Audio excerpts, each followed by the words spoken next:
Dog को बाहर आया देख विवान, नव्या और दक्ष झट से खड़े होकर उनके पास जाते हैं। डॉग के फेस पर टेंशन साफ नजर आ रही थी। विवान डॉग से अंडस को क्या हुआ डॉग? मेरी वाइफ ठीक है ना? उसे कुछ हुआ तो नहीं? शी इज फाइन ना? तभी नव्या कहती है अंडस को क्या हुआ डॉग बोलो ना कुछ, काव्या ठीक तो है ना? डॉग विवान और नव्या को देखते हुए अंडस को अभी तो वो खतरे से बाहर है, पर अभी भी उनके कुछ चेकअप करने पड़ेंगे। उसके बाद ही मैं आप लोगों को कुछ बता सकती हूँ। अभी के लिए आप लोग बस इतना जान लीजिए कि इन्होंने कुछ ऐसा खाया है या फिर इन्हें खिलाया गया है जो इन्हें नहीं खाना चाहिए। अच्छा हुआ ये प्रेग्नेंट नहीं थी, वरना इनकी और इनके बच्चे की दोनों की जान खतरे में पड़ सकती थी। डॉग की बात सुन सब शॉक्ड हो जाते हैं। वही सबके मुंह में अजीब अजीब से सवाल आने लगते हैं। नव्या डॉग से अंडस को डॉग क्या मैं काव्या से मिल सकती हूँ? डॉग नव्या से अंडस को जी आप मिल सकती है। हमने उनका ब्लड सैंपल ले लिया है। शाम तक रिपोर्ट्स आ जाएगी और उन्हें शाम तक होश भी आ जाएगा। डॉग की बात सुन बिना एक पल गवाए विवान और नव्या काव्या के कमरे में चले जाते हैं। वही दक्ष चुपचाप खड़ा होकर डॉग ने जो कुछ कहा था उसके बारे में सोच रहा था। काव्या का कमरा। विवान और नव्या कमरे में जाते हैं और देखते हैं कि काव्या बेहोशी की हालत में बेड पर पड़ी हुई थी। उसका पूरा चेहरा पीला पड़ गया था। नव्या भरी आंखों से काव्या के पास जाती है और उसके बगल में बेड पर बैठ जाती है। वही विवान दूर से ही काव्या के देख रहा था। उसकी आंखों में काव्या के लिए दर्द साफ नजर आ रहा था। उसकी आंखें भी भीगी हुई थी। नव्या काव्या के सिर पर अपना हाथ फेरते हुए बड़े गौर से उसका चेहरा देख रही थी। नव्या के आंखों में आंसू थे जो काव्या के चेहरे पर गिर जाता है। वही दक्ष अपने स्टडी रूम में बैठा हुआ था। वो अपने लैपटॉप पर कुछ कर रहा था।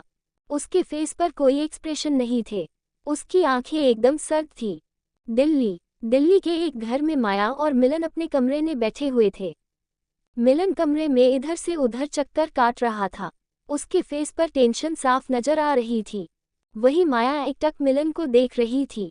माया मिलन से अंडस को क्या हुआ मिलन तुम इतने परेशान क्यों हो? सब ठीक तो है ना? मिलन चक्कर काटते हुए अंडस को नहीं माया कुछ ठीक नहीं है।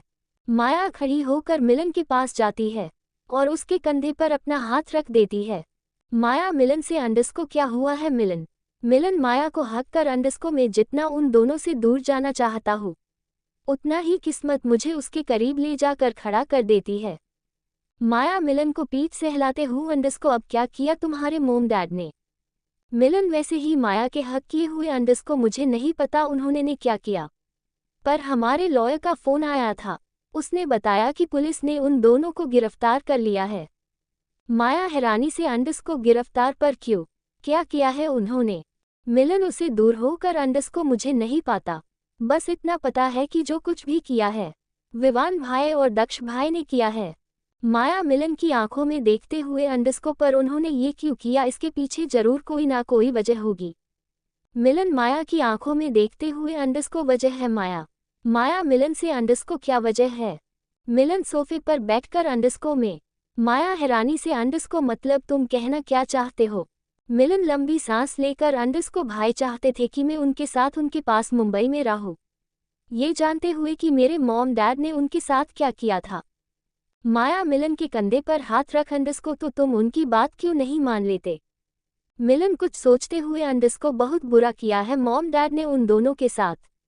मैं चाह कर भी उन दोनों से अपनी नज़रें नहीं मिला पाता। उसके बावजूद दोनों मुझसे बहुत प्यार करते हैं, पर मुझ में इतनी हिम्मत नहीं है कि मैं उन दोनों से नज़रें मिला सकूं। माया मिलन का हाथ पकड़ अंडस को जो भी किया है तुम्हारे मॉम डैड ने किया है मिलन, इसमें तुम्हारी कोई भी गलती नहीं है। मिलन माया को देखते हुए अंडस को मुझे पता है माया, पर फिर भी मुझ में माही है इतनी हिम्मत। भाई ने इसीलिए मॉम डैड को गिरफ्तार करवाया है ताकि मैं जहां भी ही वापस आ जाऊं। माया मिलन को समझते हुए अंडस को तो तुम्हें जाना चाहिए मिलन, सिर्फ अपने पेरेंट्स के लिए नहीं बल्कि अपने भाइयों के लिए। मिलन माया का हाथ पकड़ अंडस को मैं भी जाना चाहता हूँ माया, पर शायद मुझ में अभी वो हिम्मत नहीं है। फिर मिलन एक लंबी सांस लेकर अंडस को पर मुझे जाना तो होगा, मैं उन दोनों को ऐसे ही इस हालत में नहीं छोड़ सकता। After all they are my parents. Maya सोफे से खड़ी होते हुए अंडस को मैं भी चलूंगी तुम्हारे साथ मिलन। माया को बात सुन मिलन हाँ मैं अपना सिर हिला देता है। मुंबई, रात का वक्त, काव्या का कमरा। विवान और नव्या अभी भी काव्या के कमरे में ही थे। दोनों सुबह से यही बैठकर काव्या के होश में आने का इंतजार कर रहे थे। दोनों बेड के एक एक साइड पर बैठे हुए थे। दक्ष कमरे में नहीं था और सारा अपने कमरे में थी। तभी काव्या हल्के हल्के से अपनी आंखें खोलने लगती है। तभी नव्या और विवान की नजरें भी काव्या पर जाती है और वो झट से काव्या का एक एक हाथ अपने हाथ में पकड़कर बैठ जाते हैं। काव्या अपनी आंखें खोल सबसे पहले विवान को देखती है, जिसके आंखों में आंसू थे, जिसे देखकर काव्या के दिल में एक तीस सी उठती है। तभी काव्या अपनी नजरें दूसरी तरफ कर नव्या को देखती है, जिसका पूरा चेहरा आंसुओं से भीगा हुआ था। काव्या अपने होंठ हिलाते हुए कुछ कहने की कोशिश करती है। काव्या नव्या को तरफ देखते हुए अपनी लड़खड़ती आवाज में अंडरस्कोर में, ठीक हूँ न नव्या, इस तरह मत रो, ये तेरी हेल्थ के लिए अच्छा नहीं है। नव्या काव्या का हाथ अपने गाल पर रख अंडरस्कोर, अब नहीं रोगी, अब तो मेरी बहन को होश आ गया है और वो बिल्कुल ठीक है, अब मैं बिल्कुल भी नहीं रोने वाली, कहते हुए नव्या अपने आंसू पोंछ लेती है। तभी काव्या नव्या को अपनी आंखों से विवान की तरफ इशारा करती है। नव्या काव्या का इशारा समझ विवान को देखती है, फिर आगे बढ़कर अपने हाथों से विवान के आंसू भी पोंछ देती है। विवान अभी भी बस काव्या को देख रहा था। तभी दक्ष कमरे में आता है और काव्या को देख उसके पास जाता है। दक्ष काव्या के सिर पर हाथ फेरते हुए, अंडरस्को कैसा लग रहा है अब? काव्या हल्का सा मुस्कुराते हुए, अंडरस्को बेहतर, पहले से अच्छा फील हो रहा है जीजू। काव्या को बात सुन दक्ष मुस्कुरा देता है।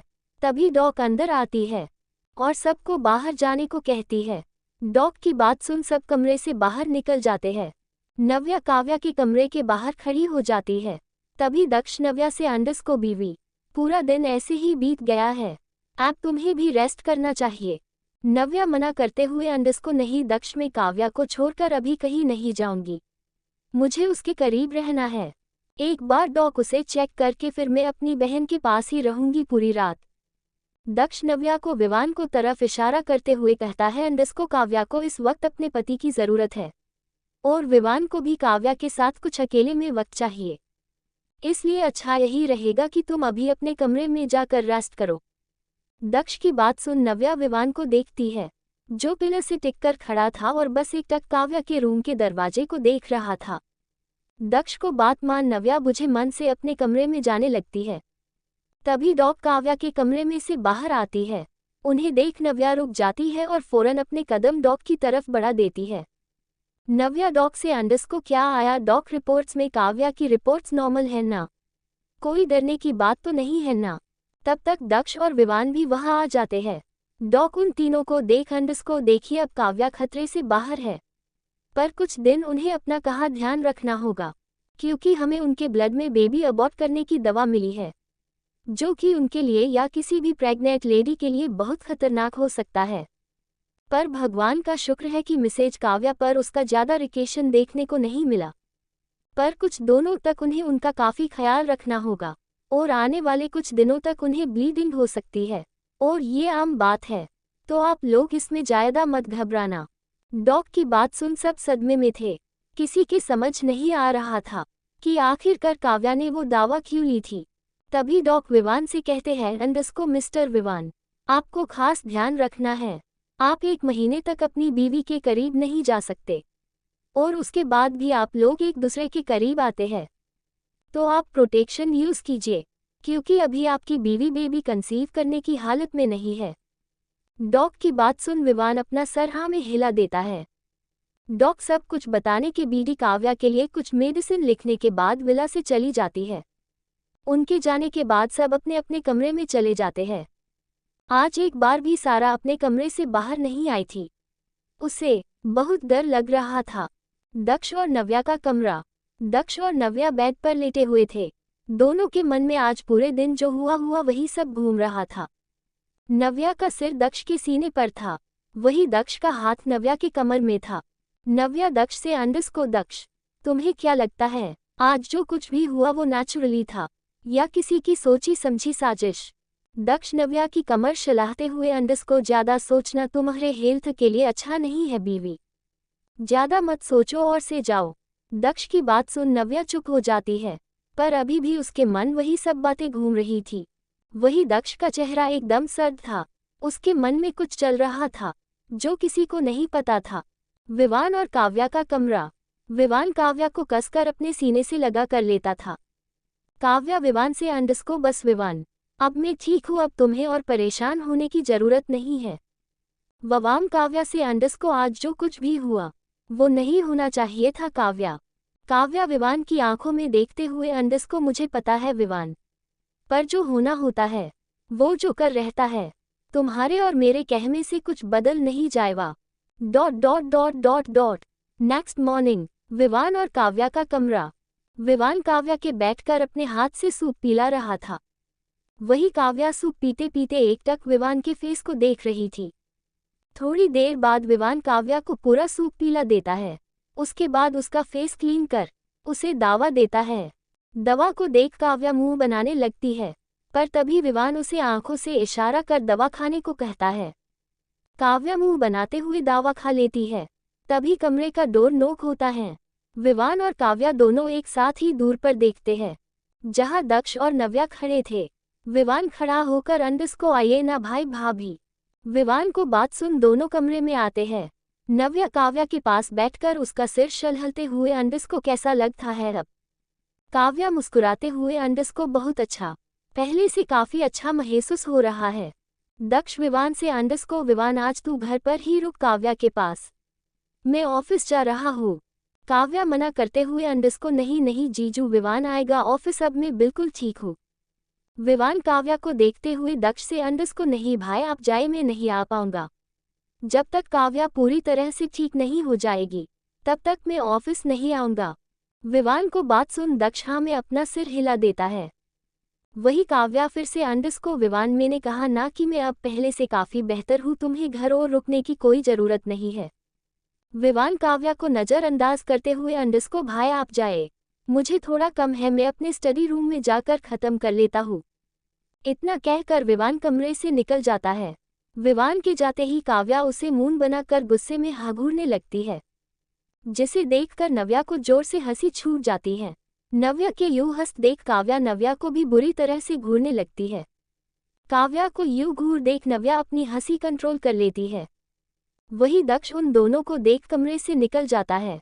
दक्ष विला के बाहर पहुंचकर किसी को मैसेज करता है और अपनी कार में बैठकर ऑफिस के लिए निकाल जाता है। वही सारा अभी भी अपने कमरे में ही बैठी थी। उसने पूरा प्लान बना लिया था कि अब वो ये से भाग जाएगी, क्योंकि उसका प्लान नव्या के बेबी के मरने का बुरी तरह से फ्लॉप हो गया था। तभी उसके फ़ोन का नोटिफिकेशन बजता है।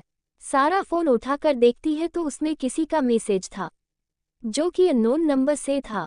सारा एमएसजी ओपन करती है। हे, इंतजार करूंगा आज रात होटल ब्लू स्टार में, दक्ष। सारा एमएसजी पढ़कर खुशी से उछल जाती है। सारा अपने मन में, अंडस्को मुझे विश्वास माही हो रहा, दक्ष ने खुद मुझे बुलाया है अपने पास। सारा कुछ सोचते हुए, अंडस्को कहीं दक्ष का कोई प्लान तो नहीं मैं कुछ ज्यादा ही सोच रही हूँ। दक्ष को थोड़ी पता है मैं यहाँ क्यों आई हूँ। सारा अपने सारे ख्यालों को झटक कर, अंडस्को मुझे ये सब सोचने में अपना वक्त बर्बाद नहीं करना चाहिए, मुझे तो बस आज रात को स्पेशल बनाने के बारे में सोचना चाहिए। यही सब सोचकर सारा दक्ष को आने का मैसेज कर क्लोजेट रूम में चली जाती है। वही दक्ष ऑफिस में बैठा कुछ काम कर रहा था। तभी उसका फोन नोटिफिकेशन बजता है। दक्ष मैसेज खोल के देखता है जिसमें सारा का मैसेज था, जिसे पढ़कर दक्ष के फेस पर एविल स्माइल आ जाती है। दक्ष का विला। नव्या और काव्या गार्डन में बैठे एक दूसरे से बातें कर रही थी। नव्या अपने हाथों से एप्पल काट रही थी और काव्या को खिला रही थी और खुद भी खा रही थी।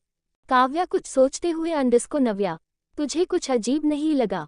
कल डॉक कह रही थी मेरे बॉडी में कोई ऐसी दवा गई है जो प्रेग्नेंट लेडीज को नहीं लेनी चाहिए, और सोचने की बात है मैंने तो ऐसी कोई दवा नहीं ली और ना ही मैं कहीं बाहर गई, तो मेरी बॉडी में वो दवा गई कैसे?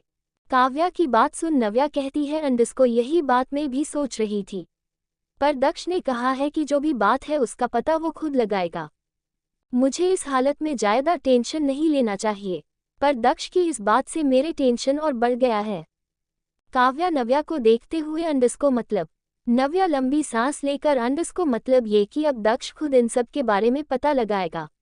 और तू तो जानती है ना दक्ष किस तरीके से अपने दुश्मन से डील करता है। बहुत मुश्किल से वो इन सब से बाहर आया था, कहीं वो वापस इस क्राइम की दुनिया में इन्वॉल्व ना हो जाए।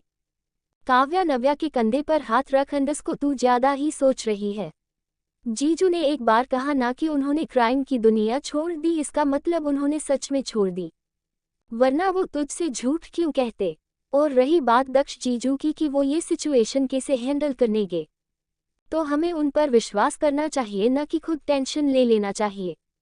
नव्या काव्या की बात बड़े ध्यान से सुनने लगती है। काव्या की बात सुन नव्या अपने मन में अंडरस्को आई होप कि जो काव्या कह रही है वो ही सच हो। मेरे विश्वास को मत तोड़ना दक्ष, वरना मैं खुद टूट जाऊंगी। मैं तुम्हें अपना सब कुछ मानने लगी हूँ। तुम मेरे इस विश्वास को बरकरार रखना, कभी टूटने मत देना, क्योंकि अब मेरे साथ एक और जिंदगी जुड़ गई है और उसका विश्वास भी। कुछ देर ऐसे ही दोनों बात करके विला के अंदर चले जाते हैं। रात का वक्त, सब डाइनिंग टेबल पर बैठकर डिनर कर रहे थे। सारा भी वहीं मौजूद थी। वो सबके डिनर करने के बाद विला से निकलने वाली थी ताकि किसी को उस पर शक न हो। विवान काव्या को अपने हाथों से डिनर करवा रहा था। विवान नव्या से अंडरस्को भाभी भाई नहीं आए अब तक। नव्या अपना डिनर करते हुए अंडरस्को हाँ विवान उसका कॉल आया था। आज दक्ष को आने में काफी लेट होगा, उसने कहा है हम उसका इंतजार ना करें और सो जाए, शायद कल सुबह भी हो सकती है। नव्या की बात सुन विवान अंडरस्को ऐसा कौन सा काम आ गया कि भाई को रात में ऑफिस में रुकना पड़ा। मेरे हिसाब से तो ऐसा कोई इम्पोर्टेंट काम नहीं है। काव्या विवान के हाथ से बाइट खाते हुए अंडरस्को तुम आज नहीं गए थे ऑफिस। विवान क्या पता जीजू पर वर्कलोड बढ़ गया हो और अचानक कोई जरूरी काम आ गया हो। नव्या विवान से अंडरस्को हाँ विवान, वरना दक्ष कभी भी बिना वजह की देरी करने घर नहीं आता।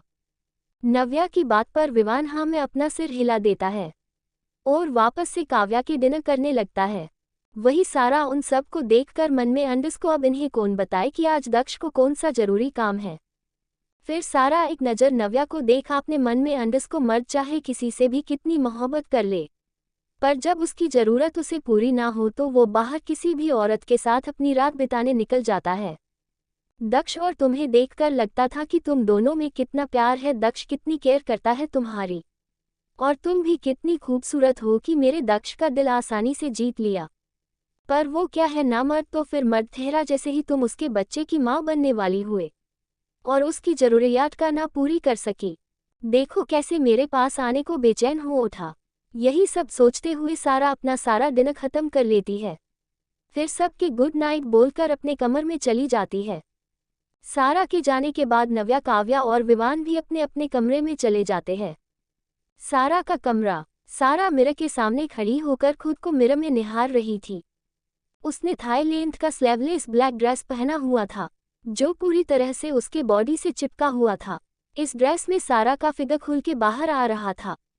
सारा ने अपने बालों का कर्ज किया हुआ था, साथ ही न्यूड मेकअप और डार्क मरून लिपस्टिक, जिसने सारा काफी हॉट लग रही थी। सारा अपने आप को मिरर में देखते हुए अंडरस्को आज की रात बहुत खास है मेरे लिए, आज मैं और दक्ष एक हो जाएंगे, कहते हुए सारा के फेस पर एविल स्माइल आ जाती है।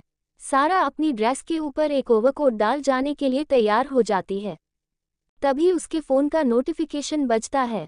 सारा फ़ोन उठा के देखती है तो दक्ष का मैसेज था, जिसने लिखा था कि कार नीचे वेट कर रही है तुम्हारा, जल्दी से आ जाओ, I can't wait more. Message पढ़ते ही सारा के फेस पर कुटिल मुस्कान आ जाती है। उसके बाद सारा अपना पर्स लेकर अपने कमरे से निकल विला के बाहर चली जाती है। विला के बाहर पहले से ही एक कार सारा का वेट कर रही थी। सारा जाकर उस कार में बैठ जाती है। उसके बाद कार विला से निकल जाती है। करीब 20 मिनट के बाद सारा की कार होटल ब्लू स्टार के सामने आ रुकती है। वैसे ही एक बार फिर सारा के फ़ोन का नोटिफिकेशन बजता है। सारा अपना फ़ोन उठाकर मैसेज देखती है, जो कि दक्ष का था। Room number 206। दक्ष का मैसेज पढ़कर सारा सीधा कार से उतरकर होटल के अंदर चली जाती है। सारा जैसे ही होटल के अंदर जाती है, वहां का एक स्टाफ आकर उसे ग्रीट करता है।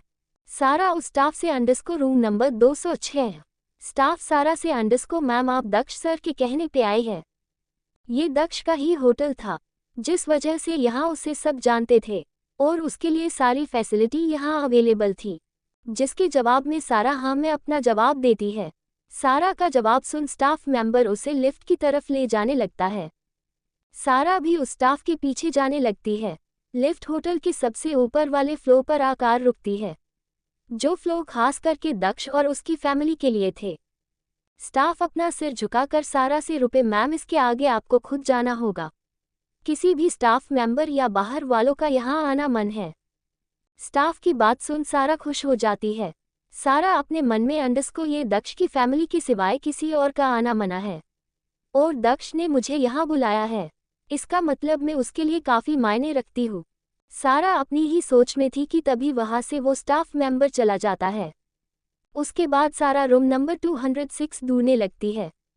सारा जैसे ही कमरे में पहुंचकर डोर हल्का सा खोलती है तभी कोई उसका हाथ पकड़कर उसे पूरी तरीके से कमरे में खींच लेता है और डोर बंद कर सारा को दीवार से साटा के उसके होंठों पर अपने होंठ रख देता है, जिसके साथ ही सारा की आंखें बंद हो जाती है। वो इस एहसास के लिए कई दिनों से तड़प रही थी।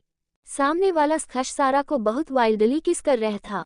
सारा खुद को छुड़वाकर अपनी सांसें संभालते हुए अंडरस्को दक्ष धीरे I am all yours for tonight. सारा ने इतना ही कहा था कि तभी वो स्काश बिना एक पल गवाए सारा की जैकेट निकल के फेंक देता है। Dot dot dot hotel blue star. कमरे में बहुत अंधेरा था, कुछ दिखाई नहीं दे रहा था। वही दो जिस्म एक दूसरे में उलझे हुए थे। दोनों एक दूसरे के आगोश में खोए हुए थे। दोनों के कपड़े बेड में आसपास बिखेरे हुए थे और सारा की सिसकियां पूरे कमरे में गूंज रही थी। वो दोनों अपने में ही बिजी थी। ऐसे ही पूरी रात बीत जाती है। नेक्स्ट मॉर्निंग सुबह 8 बजे सारा की नींद खुलती है। वो धीरे से उठने की कोशिश करती है, तभी उसे अपनी पूरी बॉडी पर थोड़ा थोड़ा पेन फील होता है, जिसे महसूस कर सारा को कल रात जो भी हुआ वो सब याद आ जाता है, जिसके साथ हो उसके चेहरे पर जंग जीतने वाली स्माइल आ जाती है। उसके बाद सारा पलटकर अपने बगल में देखती है, जहाँ कोई नहीं था। सारा अपने आप से अंडरस्को दक्ष कहा गया, मुझे यहाँ यूं अकेला छोड़कर। सारा बाथरूम की तरफ देख अंडरस्को कहीं बाथरूम में तो नहीं, कहते हुए सारा ब्लैंकेट कवर कर बाथरूम में जाती है, पर वहाँ भी कोई नहीं था। फिर सारा बाथ लेकर बाथरोब पहन कर थोड़ी देर बाद वापस कमरे में आती है और कल रात के पहने हुए अपने कपड़े पहनने लगती है। उसके बाद सारा अपना फ़ोन लेकर दक्ष को कॉल करने ही वाली थी कि तभी उसकी नज़र दक्ष के मैसेज पर पड़ती है, जिसमें लिखा था ड्राइवर नीचे है, विला चली जाना। दक्ष का मैसेज पर सारा मुंह बनाते हुए कहती है, अंडरस्को ये क्या बात हुए दक्ष, कल रात के बाद क्या तुम मेरे साथ कुछ और टाइम नहीं बिता सकते थे? पर कोई बात नहीं, कल रात जो हमारे बीच हुआ मेरे लिए वही काफ़ी है। ये सब सोचते हुए ही सारा के फेस पर एविल स्माइल आ जाती है। उसके बाद सारा होटल रूम से निकल कार में बैठकर सीधा विला के लिए निकल जाती है। विला पहुंचकर सारा छुपते छुपाते अपने कमरे में चली जाती है। दोपहर का वक्त डाइनिंग हॉल में काव्या और नव्या बैठ हुए थे और वो सारा का वेट कर रहे थे लंच के लिए। तभी सारा वहां आती है और नव्या को देख अजीब सी स्माइल करती है, जो कुछ ही पलों में गायब हो जाती है। सारा नव्या और काव्या से, अंडरस्को कैसे हैं आप दोनों? नव्या सारा से, अंडरस्को हमें क्या होगा, हम बिल्कुल ठीक है पहले जैसे। नव्या को बात सुन सारा मुस्कुरा देती है। तभी उसकी नज़र नव्या के गले पर जाती है, जो पूरा रेड था, जिसे देख लग रहा था वो लव बाइट्स के मार्क्स है। सारा नव्या से, अंडरस्को नव्या ये तुम्हारे गले में लाल निशान। सारा को बात सुन नव्या के गाल लाल हो जाते हैं। वही काव्या की हंसी छूट जाती है। नव्या बात बदलते हुए, अंडरस्को वो मच्छर ने काटा होगा। नव्या की बात सुन काव्या आंखें बड़ी कर बोलती है, अंडरस्को नव्या कुछ तो शर्म कर, तू मेरे जीजू को मच्छर बना रही है। हमें अच्छे से पता है कि यह लाल निशान किस चीज़ का है, हमसे कुछ छुपाने की जरूरत नहीं है। कहते हुए काव्या सारा को स्माइल पास करती है, पर सारा के तो होश उड़े हुए थे। नव्या मुंह बनाते हुए काव्या से, अंडरस्को तेरी तबीयत ठीक नहीं है तो तू उस पर ध्यान दे और किसी चीज़ पर नहीं समझी। कहते हुए नव्या अपना लंच करने लगती है। वही सारा अपने मन में, अंडरस्को दक्ष तो कल पूरी रात मेरे साथ था, तो फिर नव्या के गले पर ये मार्क्स, ये कल शाम तो नहीं थे, मुझे अच्छी तरह से याद है। तभी सारा नव्या से, अंडरस्को नव्या तुम अभी भी प्रेगनेंसी में दक्ष के साथ, मेरा मतलब है तुम और दक्ष अभी भी साथ में होते हो। सारा की बात सुन नव्या कहती है अंडस्को जरूरी नहीं कि प्रेगनेंसी में हस्बैंड वाइफ साथ नहीं आ सकते। हमने डॉग से बात की है, अभी कोई कॉम्प्लिकेशन नहीं है, इसलिए हम साथ आ सकते हैं। इससे मुझे कोई प्रॉब्लम नहीं होगी। नव्या को बात सुन सारा का दिमाग खराब होने लगता है। सारा अपने मन में अंडस्को अगर दक्ष नव्या के साथ अपनी ज़रूरतें पूरी कर सकता है तो उसने मुझे क्यों कल बुलाया था, मुझे कुछ भी समझ नहीं आ रहा। कुछ देर बाद सब अपने अपने कमरे में चले जाते हैं। ऐसे ही 1 महीना बीत जाता है। 1 महीने बाद नव्या का 5 मंथ स्टार्ट हो चुका था। उसका बेबी बम्प थोड़ा थोड़ा रिवेल होने लगा था। वही सारा विला से अपने घर जा चुकी थी। उसने मुंबई में ही एक फ्लैट रेंट पे लिया हुआ था। वही काव्या को हालत भी बिल्कुल सुधर चुकी थी। इन 1 महीने में सारा ने दक्ष से कांटेक्ट करने की बहुत कोशिश की थी, पर वो दक्ष से कांटेक्ट नहीं कर पा रही थी, जिससे सारा काफ़ी फ्रस्ट्रेटेड थी। वही आलोक और प्रिया अब जेल से बाहर आ गए थे, पर मिलन उन्हें कन्विंस करके अपने साथ दिल्ली ले जा चुका था।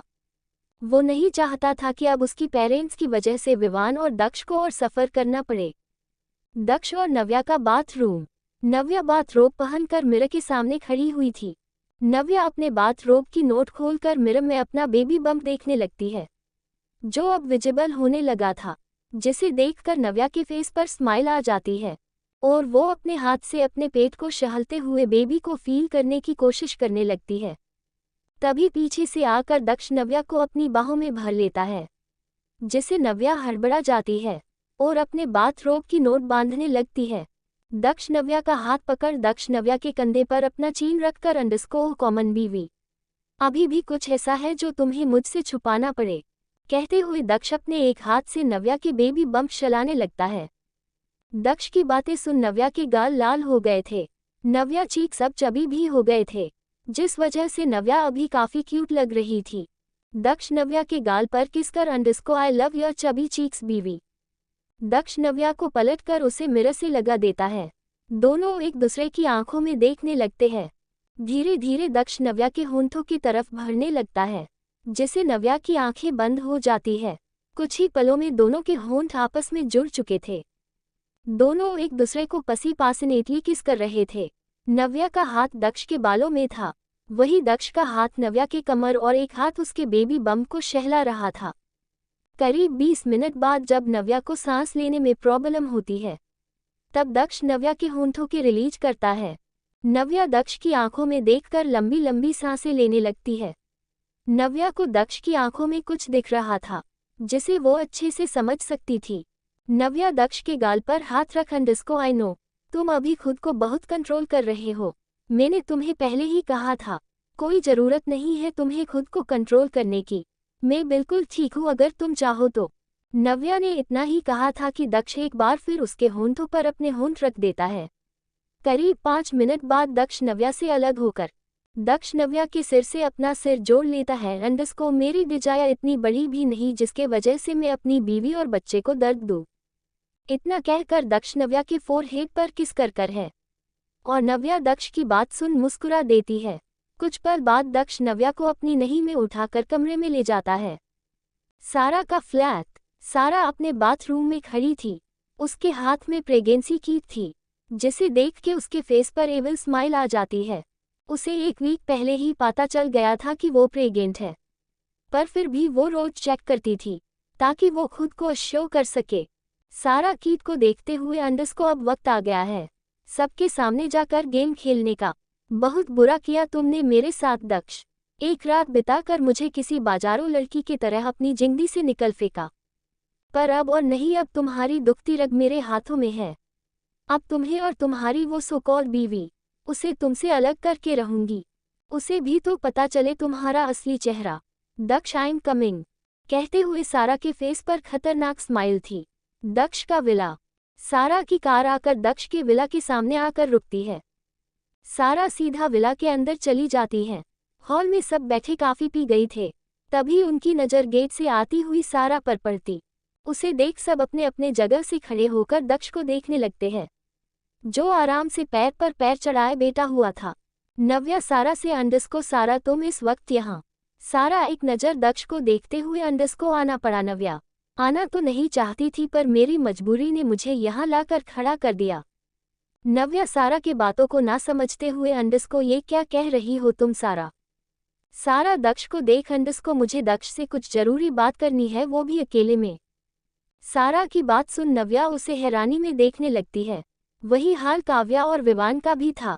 विवान आगे आकर अंडस को ऐसा क्या कम है तुम्हें भाई से जो तुम्हें उनसे अकेले में बात करनी है। सारा विवान को देखते हुए अंडस को ये मैं तुम्हें नहीं बढ़ा सकती, इस वक्त मुझे सिर्फ दक्ष से बात करनी है। सारा की बात सुन काव्या कहती है अंडस को अगर तुम्हें सिर्फ दक्ष जीजू से अकेले में ही बात करनी थी तो तुम उन्हें डायरेक्ट कॉल करके या फिर उनके ऑफिस जाकर भी तो बात कर सकती थी। अगर तुम हमारे सामने बात नहीं कर सकती तो फिर हमारे सामने आकर ये सब नाटक क्यों।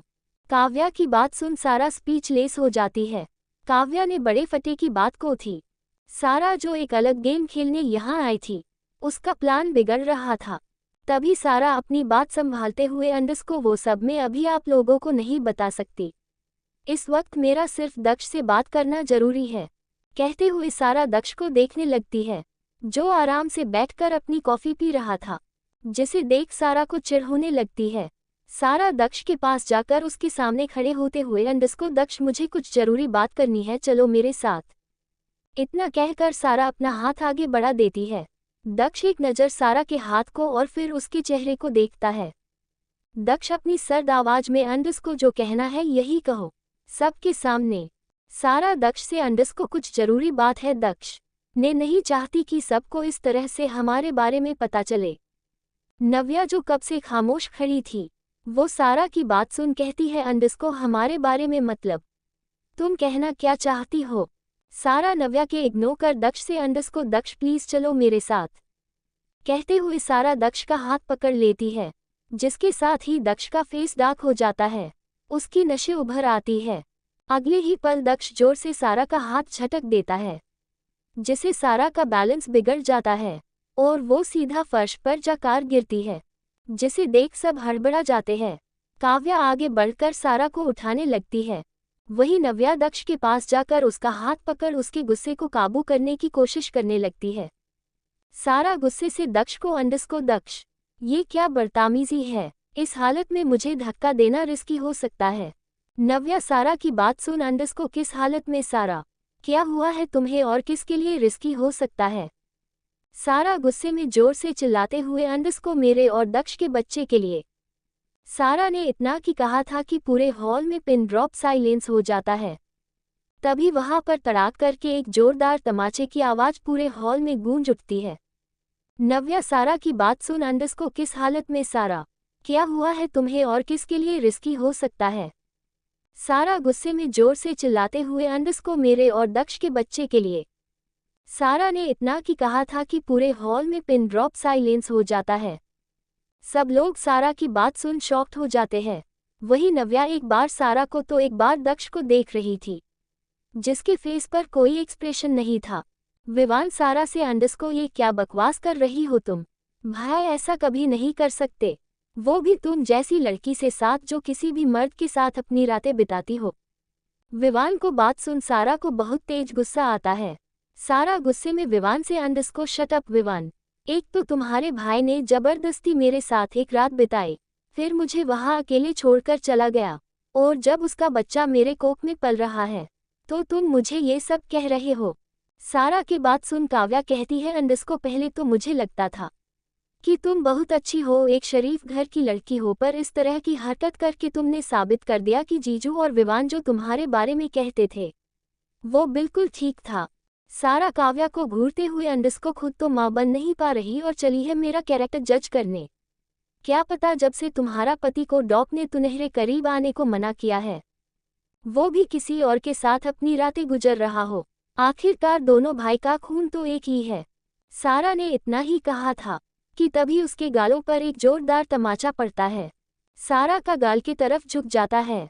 वही नव्या अपनी लाल आंखों से सारा को गुस्से में घूरने लगती है। वही सारा अपनी नफरत भरी निगाहों से नव्या को देखती। सारा नव्या पर हाथ उठाते हुए अंडस को तुम्हारी हिम्मत कैसे हुए सारा पर यानी मुझ पर हाथ उठाने की। नव्या सारा का हाथ पकड़ उसकी कमर से लगाए हुए अंडस को डोंट कोशिश भी मत करना मुझ पर हाथ उठाने की, वरना तुम्हारा तो मैं वो हाल करूंगी। कि तुम्हारी रूह तक काम जाएगी। कहते हुए नव्या झटके से सारा को छोड़ देती है। सारा संभाल नहीं पाती और जाकर सोफे पर गिर जाती है। सारा उठते हुए अंडस्को बहुत हो गया तुम सब का ड्रामा। मैंने सोचा था कि दक्ष को रिपोर्टेशन ना खराब हो, इसलिए सीधा यहाँ आ गई तुमसे बात करने के लिए, पर नहीं, तुम लोग बात करने के लायक ही नहीं हो। अब मैं पुलिस के पास जाऊंगी और दक्ष पर मेरा रेप कर मुझे मेंटल और फिजिकली टॉर्चर करने का केस करेगी। विवान दक्ष से अंडस्को भाई आप कुछ बोल क्यों नहीं रहे? यह कब से बोले जा रही है? सारा विवान से अंडस्को वो कुछ नहीं बोलेगा क्योंकि बोलने के लिए कुछ होना भी चाहिए ना। दक्ष ने मुझे खुद उस होटल रूम में बुलाया था, फिर मेरे साथ पूरी रात गुजारी थी और ये बच्चा उसी रात का सिला है। कहते हुए सारा दक्ष और नव्या को देखने लगती है। नव्या सारा से अंडस्को बकवास बंद करो अपनी, तुम जैसी लड़कियों को मेरा दक्ष छूता भी नहीं है और तुम्हारे साथ तो क्या वो किसी और लड़की के इतना करीब जा ही नहीं सकता। नव्या की बात पर सारा जोर जोर से हंसते हुए कहती है अंडस्को वाह क्या विश्वास है अपने धोखेबाज पति पर तुम्हारा, पर ये विश्वास ज्यादा दिन टिकेगा नहीं। अगर तुम्हें यकीन नहीं है कि ये बच्चा दक्ष का है तो मैं डीएनए टेस्ट कराने के लिए तैयार हूँ। सारा की ये बात सुन सब खामोश हो जाते हैं, क्योंकि अगर सारा डीएनए टेस्ट के लिए तैयार है इसका मतलब वो जो भी कह रही है वो सब सच हो सकता है। तभी दक्ष अपनी सर्द आवाज में अंडस्को डीएनए टेस्ट होगा पर मेरा नहीं, इस बच्चे के असली बाप का। दक्ष की बात सुन सब सदमे में दक्ष को देखने लगते हैं। वही नव्या के दक्ष की बातें थोड़ी थोड़ी समझ आ रही थी, इसलिए वो खामोश खड़ी सब सुन रही थी। सारा अपने दांत पीसते हुए अंडस्को ये क्या बोल रहे हो तुम दक्ष? इस बच्चे के बाप तुम हो? उस रात जो भी हुआ था मेरे और तुम्हारे दरमियां हुआ था। दक्ष एविल स्माइल करते हुए अंडस्को उस रात हुआ था, सब कुछ हुआ था, पर क्या तुमने देखा था उस शख्स का चेहरा जिसके साथ तुम उसका बिस्तर गर्म कर रही थी? सारा चीखते हुए अंडस्को ये क्या बकवास कर रहे हो तुम दक्ष? वो तुम थे, तुम ही थे। दक्ष अपनी सर्द आवाज में अंडस्को शट अप यू बीच, अपनी आवाज नीचे करके बात करो, भूलो मत मैं आज भी वही दक्ष सिंघानिया हूँ जिसके नाम से दुनिया कांपती है। मेरे सामने ऊंची आवाज में बात करने की हिम्मत भी मत करना। दक्ष की इतनी तेज आवाज सुन सारा एकदम चुप हो जाती है। दक्ष आगे कहते हुए अंडस्को बहुत बड़ी गलती कर दी तुमने वापस मेरी जिंदगी में आकर, और उसे बड़ी गलती की तुमने मेरे घर आकर मेरे अपनों को चोट पहुंचाने की। दक्ष को बात सुन सारा की आंखें डर से फैल जाती है। विवान ना समझी में अंडस्को कौन सी चोट की बात कर रहे हैं आप भाई? तभी विवान की आंखें भी हैरानी में फैल जाती है। विवान दक्ष से अंडस्को भाई कही, लास्ट मंथ काव्या के साथ जो भी है कही उसमें। कहते हुए विवान सारा को देखता है। विवान ने एक हाथ से कसकर काव्या का हाथ पकड़ा है था। विवान की बात सुन दक्ष कहता है अंडस्को जो तुम सोच रहे हो वो सच है विवान, पर इसका टारगेट काव्या नहीं थी। दक्ष विवान की बात पूरी होने से पहले सारा के पास जाकर उसके गले को दबाते हुए कहता है अंडस्को तेरी हिम्मत भी कैसे हुई मेरी काव्या के साथ वो सब करने की? बोल। काव्या और नव्या आगे जाकर विवान से सारा को छुड़वाने लगते हैं, पर मानो अभी विवान पर भूत सवार था, वो किसी की नहीं सुन रहा था। उसका हाथ सारा के गले पर अपनी पकड़ और मजबूत बना लेता है। सारा अपने हाथ पैर मार रही थी, उसके पैर हवा में थे। नव्या विवान का हाथ छुड़वाते हुए अंडस्को विवान छोड़ो उसे, शी इज प्रेग्नेंट। काव्या भी विवान का हाथ छुड़वाते हुए अंडस्को प्लीज विवान छोड़ो उसे, उसकी हालत देखो उसे सांस नहीं आ रही। काव्या और नव्या बोले जा रही थी पर विवान को कोई असर नहीं हो रहा था। काव्या चीखते हुए अंडस्को विवान छोड़ो उसे, तुम्हें मेरी कसम। काव्या की बात सुन विवान पकड़ सारा के गले पर ढीली हो जाती है और वो अपनी आंखें बंद कर एक लंबी सांस लेकर सारा को छोड़ देता है, जिसके साथ ही सारा जमीन पर जोर से गिरती है और अपना गला पकड़कर जोर जोर से सांस लेने लगती है। वही विवान अभी भी उसे अपनी जलती निगाहों से घूर रहा था। साथ ही काव्या और नव्या भी सारा को घिन भरी निगाहों से देखने लगती है। वही दक्ष शांति से खड़ा होकर सब देख रहा था। करीब 5 मिनट बाद सारा अपनी सांसें संभालते हुए उठती है। सारा गुस्से में सब की तरफ देखते हुए अंडस्को ये अच्छा नहीं किया तुम लोगों ने, मैं ऐसे ही शांत नहीं बैठूंगी, मैं कोर्ट में जाऊंगी, पुलिस कंप्लेन करूंगी, तुम सबको सलाखों के पीछे पहुंचा कर रखूंगी, तुम सबकी इज्जत की धज्जियां उड़ा कर रख दूंगी। सारा ने इतना ही कहा था कि तभी उसके कानों में जोर जोर से हंसने की आवाज आती है। सारा अपने सामने देखते हैं जहां दक्ष एविल स्माइल करते हुए उसे ही देख रहा था। सारा उसे नासमझी में देखने लगती है। दक्ष एक नज़र सारा को देख अंडस को तुम्हें क्या लगता है, इतना आसान है दक्ष सिंघानिया की इज्जत उड़ाना? मैं आज जहाँ भी हूँ ऐसे ही नहीं हूँ। तुम जैसी लड़की मेरा बाल तक बाका नहीं कर सकती। और अब आते हैं मुद्दे पर। ये बच्चा जो तुम्हारे पेट में पल रहा है, क्या तुम इसके बाप को जानती हो? दक्ष की बात सुन सारा झट से बोलती है, अंडस को बहुत अच्छे से जानती हूँ, और वो कोई और नहीं तुम हो दक्ष। तभी नव्या सारा से कहती है, अंडस को बंद करो, अपनी बकवास बहुत सुन ली, पर अब और नहीं। विवान गुस्से में सारा की तरफ देखते हुए, अंडस को तुम जैसी औरत की तरफ तक देखता नहीं है मेरा भाई, तो तुम्हें छूने का सवाल ही नहीं पैदा होता। सारा नव्या और विवान को देखते ही, अंडस को तुम्हारे मानने या ना मानने से क्या होगा है, मुझे पता है क्या सच है क्या झूठ। उस रात दक्ष ने मुझे होटल ब्लू स्टार में बुलाया। ... विवान गुस्से में सारा की तरफ देखते हुए, अंडस को तुम जैसी औरत की तरफ तक देखता नहीं है मेरा भाई, तो तुम्हें छूने का सवाल ही नहीं पैदा होता। सारा नव्या और विवान को देखते ही, अंडस को तुम्हारे मानने या ना मानने से क्या होगा है, मुझे पता है क्या सच है क्या झूठ। उस रात दक्ष ने मुझे होटल ब्लू स्टार में बुलाया था और हम पूरी रात साथ थे। दक्ष अपनी सर्द आवाज में, अंडस को तुम्हें यकीन है सारा कि उस रात तुम मेरे साथ ही थी? सारा पूरी कॉन्फिडेंट के साथ, अंडस को मुझे पूरा यकीन है, मैं उस वक्त अपने पूरे होशो हवास में थी। दक्ष सोफे पर बैठकर अपने पैर पर एक पैर चढ़ाकर, अंडस को उस रात मैंने किस कलर के कपड़े पहने थे? दक्ष का ये सवाल सुन सारा कुछ सोचने लगती है, पर उसे कुछ याद नहीं आ रहा था। सारा को चुप देख नव्या कहती है, अंडस को बोलो ना सारा, दक्ष कुछ पूछ रहा है।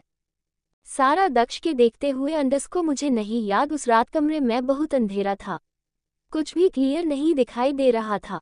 दक्ष एविल स्माइल करते हुए, अंडस को अगर कुछ भी नहीं दिखाई दे रहा था तो तुम कैसे श्योर हो कि तुम उस रात मेरे साथ थी? दक्ष की बात सुन सारा शॉक्ड हो जाती है। अब उसे धीरे धीरे दक्ष का प्लान समझ में आने लगता है। वही नव्या, काव्या और विवान दक्ष की बातों ये सब समझ चुके थे। सारा अपनी बात आगे बढ़ते हुए, अंडस को वो तुम ही थे दक्ष, क्योंकि तुमने ही मुझे मैसेज करके वहां बुलाया था। दक्ष सारा से, अंडस को टच। अब तुम्हें ये ड्रामा करने की कोई जरूरत नहीं है, ये बात अब तुम भी जान गए हो कि उस रात वहां मैं नहीं था। दक्ष को बात सुन सारा चीखे हुए कहती है, अंडस को आगे उस रात उस रूम में तुम नहीं थे तो कौन था? तुमने मेरी जिंदगी क्यों बर्बाद की? मैंने क्या बिगाड़ा था तुम्हारा? सारा की बात सुन दक्ष की आंखें सर्द हो जाती है। अंडस को तुम्हारी गलती यही थी कि तुम यहाँ आई और तुमने मेरे बच्चे को नुकसान पहुंचने की कोशिश की, तो तुम ये सोच भी कैसे सकती हो कि मैं तुम्हें इतनी आसानी से जाने दूंगा? तुम्हारी वजह से काव्या को वो सब झेलना पड़ा, और अगर वो दूध काव्या की जगह बीवी ने पी लिया होता तो हम हमारा बच्चा खो देते, वो भी सिर्फ तुम्हारी वजह से। दक्ष की ये बात सुन सारा कांपने लगती है। उसे नहीं पता था कि दक्ष उसके बारे में सब जानता है, पर अब उसे दक्ष से डर लग रहा था। तभी काव्या गुस्से में आगे आती है और खींचकर थप्पड़ सर के गालों पर जड़ देती है। काव्या गुस्से में, अंडस को तुम्हारी हिम्मत भी कैसे ही मेरी नव्या को नुकसान पहुंचाने की? उसने तुम्हारी मदद की, तुम्हें अपने घर में लेकर आई, तुम्हारा इतना ख्याल रखा, और तुमने क्या किया? तुमने उसे और उसके बच्चे को नुकसान पहुंचाने की कोशिश की। सारा अपना गाल पर हाथ रख अंडस को हाकिया, मैंने ये सब क्योंकि तुम्हारी बहन ने मुझसे मेरा दक्ष छीना, वरना आज तुम्हारी बहन की जगह में दक्ष की जिंदगी में होती। आज जो मेरे कोख में बच्चा पल रहा है वो दक्ष का होता। सारा ने इतना ही कहा था कि तभी नव्या आकर उसके दूसरे गाल पर एक जोरदार थप्पड़ जड़ देती है। सारा गुस्से में, अंडस को तुम दोनों की हिम्मत कैसे हुई मुझ पर हाथ उठने की? कहते हुए सारा नव्या पर हाथ उठा देती है, पर तभी बीच में आकर को उसका हाथ पकड़ लेता है और उसे जोर से झटक कर पीछे फर्श पर धक्का दे देता है। सारा मुंह के बल फर्श पर गिरती है। दक्ष ने उसे ज्यादा जोर से धक्का नहीं दिया था, जिस वजह से सारा को ज्यादा चोट नहीं आती। सारा सिर उठाकर दक्ष को देखती है, जो अपनी लाल आंखों से उसे ही देख रहा था। दक्ष अपनी सर्द आवाज में, अंडस को इंस्पेक्टर आओ और इस कचरे को यहाँ से लेकर जाओ। दक्ष की आवाज सुन सब गेट की तरफ देखते हैं, जहां से एक पुलिस इंस्पेक्टर 4 फीमेल कोप्स के साथ अंदर आता है। पुलिस ऑफिसर सारा को देखते हुए अंडस को गिरफ्तार करो इसे। पुलिस की बात सुन दोनों फीमेल हवलदार सारा की तरफ बढ़ने लगती है। सारा उन्हें देख अपने कदम पीछे करने लगती है। सारा रोते हुए अंडस को, नहीं दक्ष, तुम मेरे साथ ऐसा नहीं कर सकते। मैं तुमसे प्यार करती हूँ इसलिए ये सब किया। प्लीज मुझे छोड़ दो। मैं आज के बाद कभी भी सुनहरी जिंदगी में वापस नहीं आऊंगी। सारा बोले जा रही थी पर उसकी बात की सुनकर उसकी मदद करने वाला वह कोई नहीं था। वो फीमेल कांस्टेबल सारा को अरेस्ट कर लेती है और सारा के लेकर वहां से निकल जाती है। सारा अपनी लाल आंखों से सबको जाते हुए देख रही थी। वही सबकी आंखों में सारा के लिए नफरत साफ दिख रही थी। उन सब के जाने के बाद दक्ष नव्या को शांति से सोफे पर बैठा देता है। उनके साथ विवान और काव्या भी बैठ जाते हैं। कुछ पल बाद सब दक्ष के घूर के देखने लगते हैं, जो अपने फोन में गेम खेल रहा था। दक्ष गेम खेलते हुए, अंडस को क्या हुआ, तुम सब मुझे ऐसे क्यों देख रहे हो? विवान दक्ष से, अंडस को क्योंकि अब आपको हमें सब बताना होगा, स्टार्टिंग से एंडिंग तक। दक्ष विवान की तरफ देखते हुए कहना शुरू करता है, अंडस को मुझे पहले से ही सारा के ऊपर शक था, क्योंकि मैं उसके कैरेक्टर और इसको फितरत दोनों से वाकिफ था। पर मुझे इस बात का अंदाजा नहीं था कि वो मेरी बीवी और बच्चे को टारगेट करेगी, और वो यहाँ आए क्यों, ये भी मुझे जानना था। नव्या दक्ष की तरफ देखते हुए, अंडस को, तो फिर तुम्हें ये सब पता कैसे चला? तभी गेट पर से आवाज आती है, अंडस को मैंने बताया। आवाज सुनकर सब गेट की तरफ देखते हैं जहां मिलन और माया खड़े हुए थे। सब उन्हें पहले से ही जानते थे। दोनों अंदर आकर सबके गले मिलते हैं। काव्या मिलन से, अंडस को क्या कह रहे थे तुमने बताया, मतलब तुम कैसे जानते हो ये सब? काव्या को बात सुन मिलन कहता है, अंडस को ये सब मेरे मोम डैड की वजह से हुआ है। फिर वो सबको सारा की एंट्री से लेकर उनके प्लान तक सब बता देता है। मिलन की बात सुन काव्या, नव्या और विवान शॉक्ड हो जाते हैं। उन सब के लिए ये सब एकदम शॉकिंग था। नव्या को सारा के कैरेक्टर को लेकर शक था, पर वो यहाँ इतनी बड़ी प्लानिंग करके आई थी ये बात उसे नहीं पता था। दक्ष नव्या की कमर पर अपना हाथ रख, अंडस को अब इस घर में उसकी कोई बात नहीं होगी। It's time to celebrate. Daksh को बात पर सब अपना सिर हिला देते हैं। रात का वक्त, सब गार्डन में बैठे हुए गरम गरम कॉफी पी रहे थे। बाहर बहुत ठंड थी, इसलिए 3 कपल एक एक ब्लैंकेट में एक दूसरे के बाहों में बैठे हुए थे। दक्ष का यहाँ आने का मन नहीं था, पर नव्या के जिद करने पर वो भी आ गया था। विवान मिलन से, अंडस को, मिलन एक बात तो बताओ, तुम पहली बार माया से मिले कैसे? मेरा मतलब वो एक डॉग और तुम बिजनेसमैन। विवान की बात सुन माया की जोरदार हंसी निकल जाती है और मिलन माया को घूरने लगता है। बाकी सब उन दोनों को देखने लगते हैं। नव्या मिलन से, अंडस को, हाँ ये तो मुझे भी जानना है कि मेरे देवर देवरानी की पहली मुलाकात कैसी थी। मिलन मुंह बनाते हुए, अंडस को, पहली मुलाकात नहीं भाभी, पहली एक्सीडेंट। इसने पहली मुलाकात में ही मेरे गाल पर एक थप्पड़ जड़ दिया था। कोई ऐसा करता है क्या भाभी? यही सब कहते हुए मिलन सबको अपनी और माया की पहली मुलाकात के बारे में बताने लगता है।